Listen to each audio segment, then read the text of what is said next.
Antes dos reinos, antes das leis e das guerras, havia apenas Adão e Eva aprendendo a viver fora do paraíso. O solo era duro, o suor queimava e o coração do homem já carregava o peso da queda. 2 irmãos nasceram do mesmo ventre, Caim e Abel. Um com o coração voltado para Deus, o outro para si mesmo. Entre eles, um campo e uma escolha. O que começa com inveja se transforma em sangue e o sangue clama por justiça. A maldade se espalha como praga sobre a terra, até que Deus, em sua dor e santidade, decide limpar o mundo. Esta é a história de como o primeiro assassinato levou ao primeiro juízo. Uma história de pecado, arrependimento e esperança, onde o destino da humanidade seria reescrito pelas águas. O primeiro assassinato, Gênesis 4. O sol nascia dourando o campo, o vento soprava leve sobre a plantação. A terra já não era como o Éden, era dura, exigia suor e força. Ainda assim, Caim fazia o que sabia, lavrava o solo, plantava, colhia. Ao longe, o som suave de ovelhas ecoava. Abel, seu irmão, cuidava do rebanho com um olhar sereno, como quem ainda conseguia sentir a presença de Deus em cada detalhe da criação. 2 irmãos, 2 caminhos, um só Deus. Chegou o dia em que ambos decidiram oferecer algo ao Senhor. Caim trouxe frutos da terra, bonitos, coloridos, mas escolhidos sem zelo. Abel, em silêncio, separou o melhor cordeiro do seu rebanho, o mais puro, o mais perfeito. Colocou-o sobre o altar com gratidão e temor. As 2 ofertas foram erguidas diante do céu. E então o vento soprou. A fumaça do altar de Abel subiu reta, firme, como se Deus a recebesse em paz. Mas a fumaça do altar de Caim se dispersou torta, sem direção. O olhar de Caim escureceu. O coração que antes batia calmo começou a ferver com algo novo. Uma mistura de raiva e vergonha. E por um instante, o amor de irmão desapareceu. Deus, conhecendo os pensamentos de Caim, falou com voz suave, mas firme. Por que estás irado? Por que descaiu o teu semblante? Se fizeres o bem, não serás aceito. Mas, se não fizeres o bem, o pecado jaz à porta. O seu desejo será contra ti, mas cumpre a ti dominá-lo. O silêncio que seguiu foi pesado. Caim não respondeu. Aquela voz ecoou na mente dele, mas o orgulho falou mais alto. Dias depois, Caim chamou Abel. Venha, irmão, vamos ao campo. Quero te mostrar a nova plantação. Abel sorriu confiante. Claro, Caim, o campo está lindo ultimamente. Deus tem sido bom conosco. Caminharam lado a lado e por um momento parecia tudo bem. O sol brilhava, os pássaros cantavam e o vento movia as folhas como se o próprio Criador observasse aquela cena. Mas no coração de Caim, um abismo se abria. O ciúme crescia como fogo sem controle. Abel olhou o irmão, notando o olhar distante. Está tudo bem, Caim? Caim não respondeu. A raiva tomou forma. Um golpe seco ecoou no campo. O tempo pareceu parar. Abel caiu e o silêncio tomou conta da terra. O sangue escorreu pelo chão. O campo, que antes era lugar de vida, agora era o cenário do primeiro assassinato da história.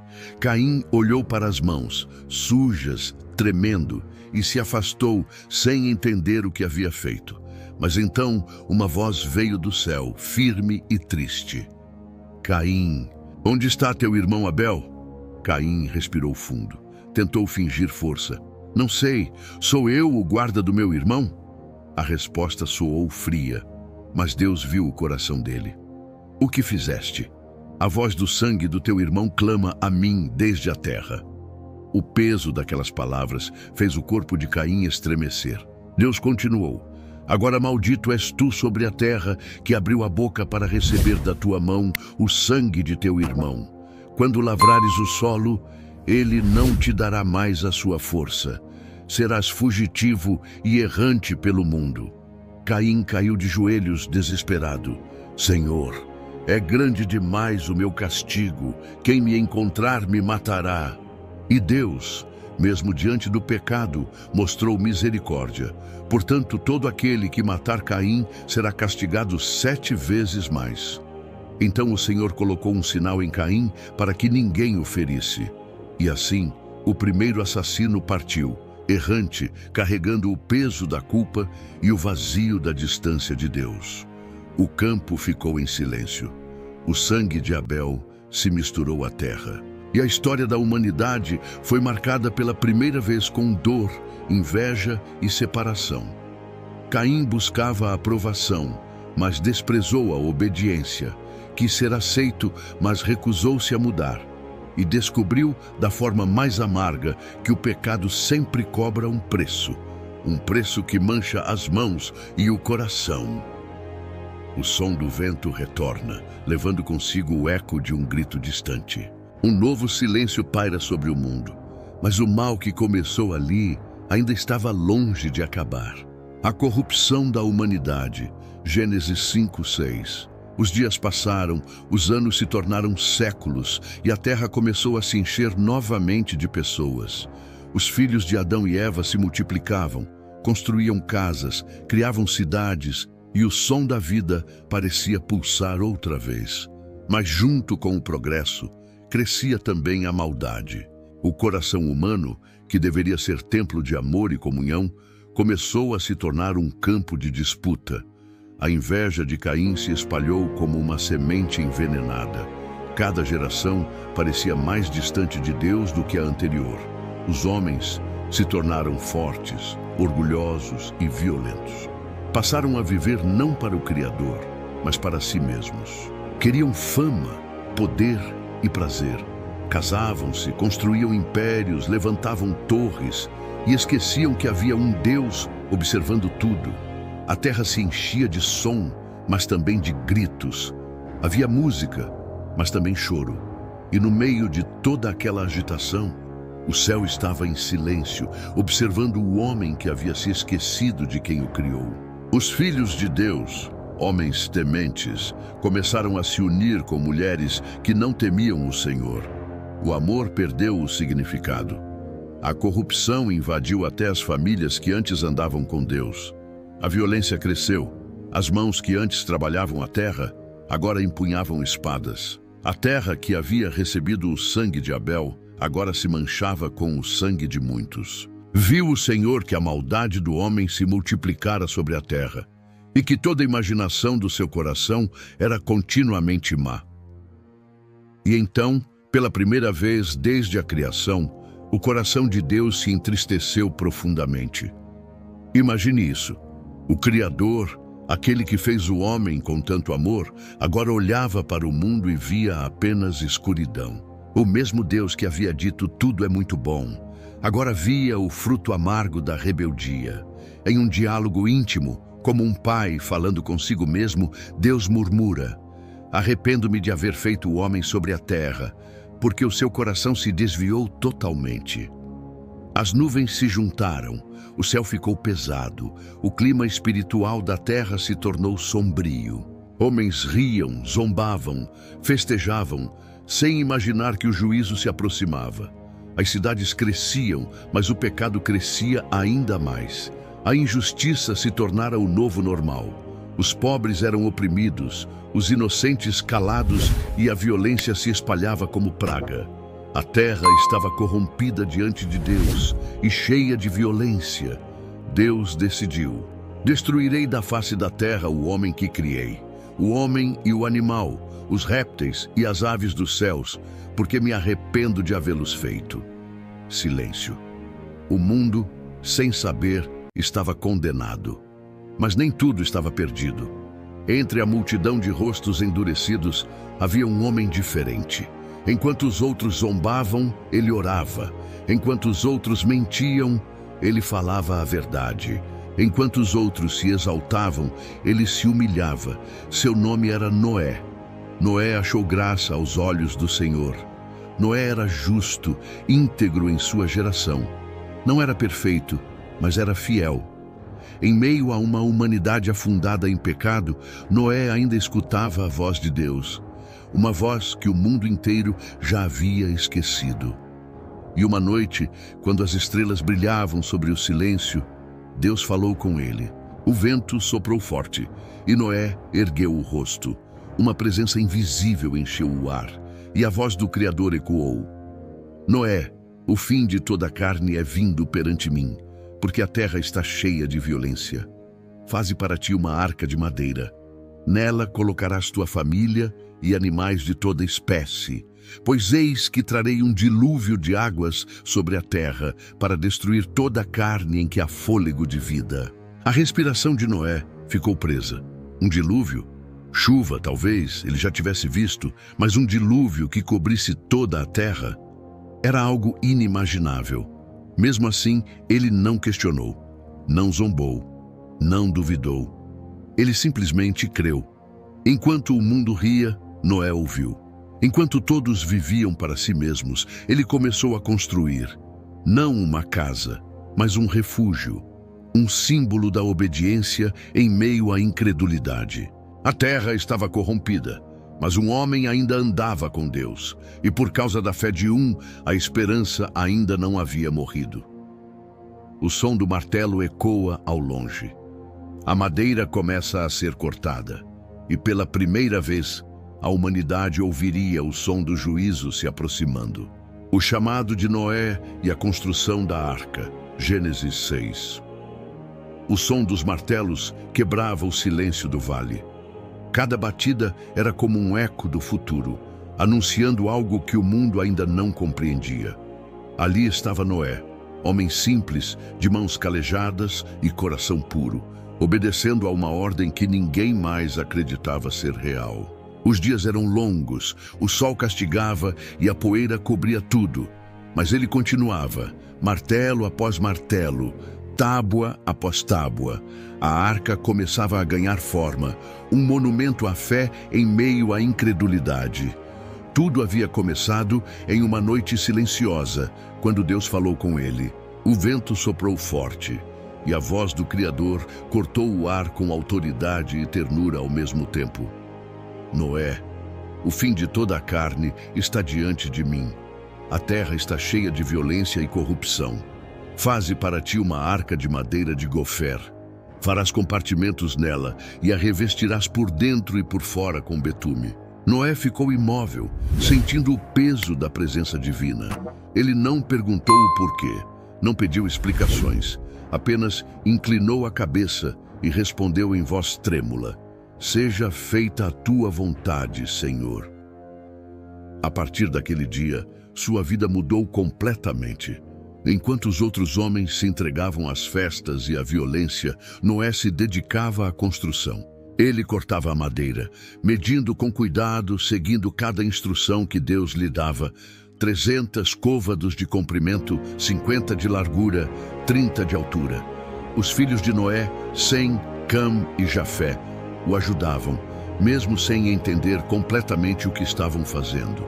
Pai, perguntou Jafé certa manhã, limpando o suor da testa, por que Deus mandaria destruir tudo?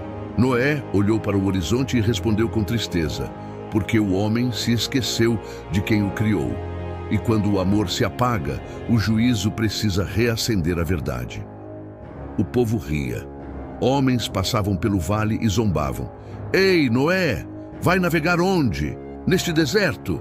Cadê o mar? Outros gritavam entre gargalhadas. Ele enlouqueceu, um velho construindo um navio no meio da terra seca. Mas Noé não respondia. Ele apenas erguia os olhos ao céu e seguia. Cada golpe no martelo era uma oração. Cada madeira colocada era um ato de fé. O tempo passou. Anos e mais anos de trabalho. Enquanto o mundo se afundava no pecado, a arca crescia, um símbolo visível de que Deus ainda tinha um plano. Enquanto o mundo se perdia, Deus preparava um refúgio. Enquanto os homens se exaltavam, Deus levantava um homem que ainda sabia obedecer. E então chegou o dia em que a arca ficou pronta. Enorme, imponente, de madeira escura e firme. 3 andares, uma janela no alto, uma única porta, símbolo de que a salvação sempre tem um único caminho. Noé olhou para ela em silêncio. Seus olhos se encheram de lágrimas. Era mais do que um barco. Era o último chamado à esperança antes do juízo. E Deus falou novamente: Noé, entra na arca, tu e toda a tua casa, porque te tenho visto justo diante de mim nesta geração. Os céus começaram a mudar. O vento soprou diferente. As nuvens, antes distantes, começaram a se acumular no horizonte. Um presságio, um aviso. Então, algo milagroso começou a acontecer. Os animais começaram a vir, sozinhos. Pares de toda a espécie caminhavam até a arca. Leões e cordeiros lado a lado. Aves coloridas voando em bandos, pousando perto da entrada. Répteis, aves, mamíferos, todos obedecendo a uma ordem invisível. O povo da cidade veio correndo. Olharam boquiabertos. Alguns começaram a zombar ainda mais. Olhem isso! Até os bichos enlouqueceram com Noé. Mas algo dentro deles começava a tremer. Havia algo diferente no ar. Noé, com voz firme, anunciou: Arrependei-vos! O tempo da graça está se encerrando, o juízo de Deus vem e só há uma arca para a salvação. Mas as risadas abafaram sua voz. Homens e mulheres voltaram às suas rotinas, aos seus banquetes e festas, como se nada estivesse para acontecer. Noé entrou na arca. Sua família o seguiu em silêncio. As últimas tábuas foram fechadas. O som das dobradiças ecoou pelo vale, como se o mundo inteiro tivesse acabado de cruzar uma linha sem volta. E o Senhor fechou a porta. Do lado de fora, risos. Do lado de dentro, fé. E logo o céu, pela primeira vez, começaria a chorar. O dilúvio e o juízo de Deus. Gênesis 7. O céu, antes azul, começou a se fechar. Nuvens escuras se formavam no horizonte como montanhas vivas. Um vento frio soprou e a natureza pareceu prender a respiração. Dentro da arca, Noé e sua família observavam em silêncio. O cheiro da madeira, misturado ao dos animais, enchia o ar. Do lado de fora, o povo ainda ria, zombando, dançando, comendo e bebendo. Eles viam a arca como um símbolo de loucura, até que o primeiro trovão rompeu o céu. O som foi tão forte que o chão tremeu. As risadas cessaram, o vento rugiu e uma gota, uma única gota, caiu sobre o rosto de um homem. Ele olhou para o alto, depois outra gota e outra. Em segundos, o que parecia uma garoa virou uma tempestade. O céu se rasgou. Relâmpagos cortavam o ar como espadas de fogo. O som da chuva batendo sobre a terra era ensurdecedor. As pessoas correram procurando abrigo. Casas de barro começaram a se desfazer. Rios transbordaram. E o desespero, antes inimaginável, começou. E aconteceu ao 7º dia que as águas do dilúvio vieram sobre a terra. Romperam-se todas as fontes do grande abismo e abriram-se as janelas do céu. A chuva não vinha apenas de cima. Águas brotavam do chão, jorrando como se a própria terra estivesse chorando pelos pecados da humanidade. Dentro da arca, Noé fechava os olhos e orava: Senhor, tem misericórdia. Sua esposa segurava a mão dele. Os filhos observavam pela pequena janela, vendo um mundo que desaparecia diante de seus olhos. Fora da arca, o caos era total. Homens gritavam, mulheres corriam com crianças nos braços. Alguns batiam nas tábuas da arca, implorando: Noé, nos deixe entrar, abra a porta. Mas era tarde. Deus mesmo havia fechado a porta. E quando Deus fecha uma porta, nenhuma força humana pode abri-la. A chuva caía sem cessar. Dias se tornaram noites, noites se tornaram dias. Por 40 dias e 40 noites, as águas cresceram até cobrirem toda a terra. Montes desapareceram, florestas foram engolidas. Tudo o que respirava fora da arca pereceu. E expirou toda a carne que se movia sobre a terra, tanto de aves como de gado, de feras e de todo o homem. A câmera da imaginação se eleva, mostrando a imensidão das águas. O mundo que um dia fora cheio de vozes e risos, agora estava em silêncio absoluto. Apenas o som da chuva e o balanço da arca sobre as ondas. Lá dentro, Noé esperava. Dias se transformaram em semanas. A fé era sua única companhia. Sem saber quando tudo acabaria, ele apenas confiava. Mas Deus se lembrou de Noé. Essas palavras ecoam como um raio de esperança no meio da tragédia. Mesmo quando tudo parece perdido, Deus nunca esquece daqueles que permanecem fiéis. O vento soprou novamente, mas dessa vez era diferente. Não era um vento de destruição, era um vento de promessa. As nuvens começaram a se dissipar. O som da chuva diminuiu. E o sol, tímido, atravessou as frestas do céu. Dentro da arca, um silêncio reverente tomou conta. Noé se levantou, olhou para a janela e viu algo que há meses não via. Luz. O reflexo dourado da esperança. As águas ainda cobriam o mundo, mas o coração dele sabia. Deus estava recomeçando tudo. E prevaleceram as águas sobre a terra 150 dias. A câmera mental se aproxima da arca flutuando sobre o oceano infinito. Tudo ao redor é vazio, exceto aquele pequeno refúgio de fé. Dentro dela, 8 pessoas e centenas de criaturas. Os únicos sobreviventes de um mundo que havia esquecido o Criador. Noé fecha os olhos e uma lágrima escorre. Não era medo, era gratidão.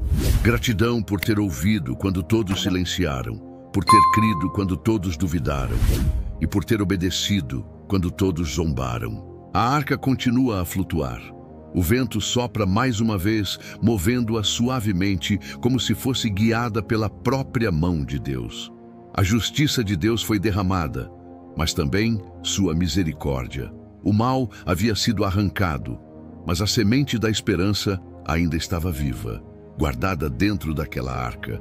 E quando as águas baixassem, o mundo veria um novo começo. A imagem final mostra o reflexo da arca nas águas douradas pelo nascer do sol. O som da chuva desaparece completamente. Apenas o canto distante de uma pomba ecoa, sinal de que a vida voltaria a florescer. As águas começaram a recuar. O som que antes era de destruição, agora era de recomeço. O vento soprava sobre a imensidão, como se a própria voz de Deus dissesse, basta.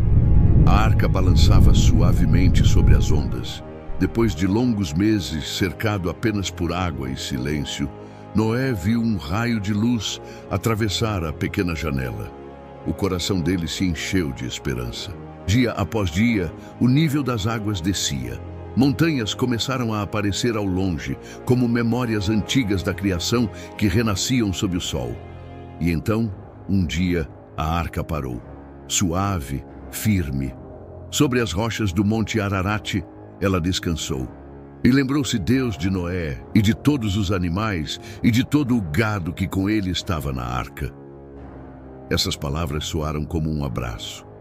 Deus não havia esquecido, nem por um segundo. Noé abriu a janela. O vento fresco tocou o rosto dele, e pela primeira vez em meses, ele respirou o ar da liberdade. Fechou os olhos e sussurrou: Obrigado, Senhor, porque Tu és fiel. Ele soltou uma ave, um corvo, e a observou voar até desaparecer. Mas o corvo não voltou. Depois soltou uma pomba. A pomba voou, sobrevoou as águas, mas não encontrou lugar para pousar, e retornou. Noé esperou mais 7 dias, então soltou a pomba novamente. Dessa vez, ela voltou trazendo um ramo de oliveira no bico. A família se reuniu e lágrimas escorreram de seus rostos. Era o sinal. A vida estava voltando. Assim Noé soube que as águas tinham minguado sobre a terra. Mais 7 dias, e a pomba foi solta uma última vez. Ela não retornou, porque o novo mundo já estava pronto para receber a vida outra vez. Noé saiu da arca, pisou sobre o solo ainda úmido, ajoelhou-se e beijou a terra. O cheiro da chuva ainda estava no ar, mas agora havia também o aroma de esperança. Ele construiu um altar, juntou pedras, madeira seca e o cordeiro escolhido, e ali, diante do céu limpo, ofereceu um sacrifício de gratidão. A fumaça subiu, suave, reta, como o primeiro louvor do novo mundo.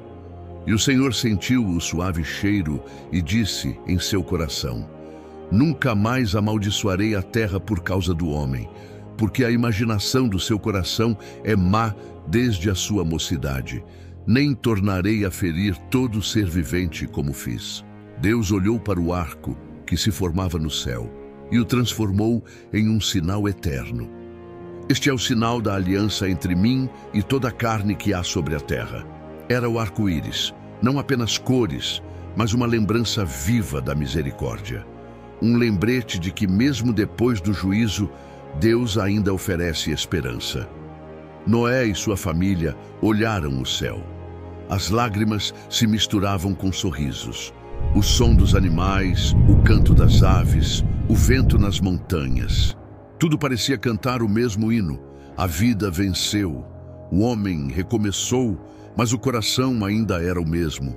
O pecado havia sido julgado, mas não eliminado. E cedo ou tarde, a soberba humana voltaria a tentar tocar o céu. Povos crescendo, construindo, multiplicando-se, cidades se erguendo, homens olhando para o alto com o mesmo orgulho que um dia fez Caim se afastar de Deus. Noé plantou, colheu e ensinou seus filhos a temer o Senhor. Mas as gerações seguintes esqueceriam novamente o Criador e tentariam fazer o impossível, alcançar o trono de Deus com suas próprias mãos. A câmera mental se afasta, mostra a arca vazia, abandonada nas montanhas, coberta por névoa e tempo. O arco-íris ainda brilha ao fundo, mas, aos poucos, as cores se desfazem e uma nova cena começa a se formar. O horizonte cheio de poeira, homens carregando pedras, torres subindo em direção ao céu. O mundo havia recomeçado, mas o orgulho nunca havia morrido. E de geração em geração, o homem voltaria a desafiar o Criador. O que aconteceu depois do dilúvio foi o nascimento da rebelião que marcaria toda a humanidade.